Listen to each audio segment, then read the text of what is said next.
អោខេត្តកំពតកំពូលដួងចិត្តខ្ញុំសែនអាណិតហើយពិតជាស្មាសូភីកំពតស្លូតបូតនរៈទាំងឲ្យគួចចិត្តផងចងស្ម័គ្រគ្មានឡើយអាកាន់ត្រជាក់ព្រៀបបានសំដីអងអែលហារតីឲ្យកើតក្តីស្នេហ៍សំភោកំពតនៅឥតកែប្រែគុណយូរតែឲ្យស្នេហ៍ជាប់ចិត្តបើឃ្លាតទាំងស្រមៃនោមក្តីអាល័យទុកភ័យបដេកបដិតគឺជារឿងកម្មប្រចាំជីវិតកំពតដួងចិត្តអាណិតខ្ញុំផង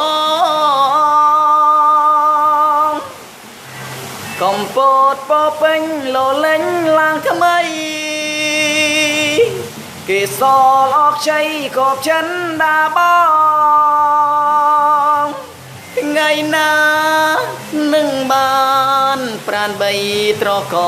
ងកំពតរៀមសងផងជានិរន្តរ៍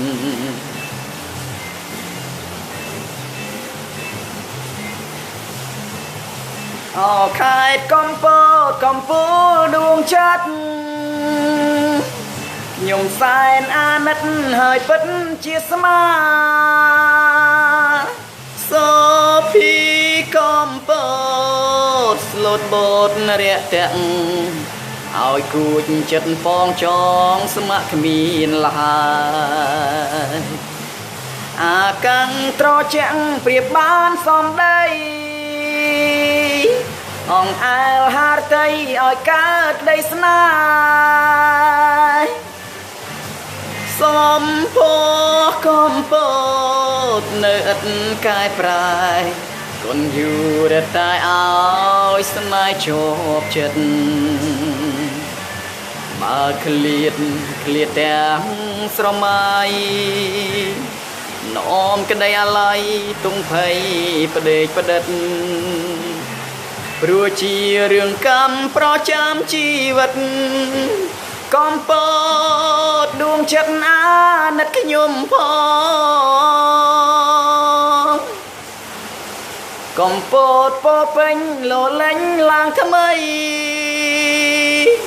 គេសលអកជ័យកបចិនដាបងថ្ងៃណានឹងបានប្រានបីត្រកងកំពតរៀមសងផងជានិរន្តរ៍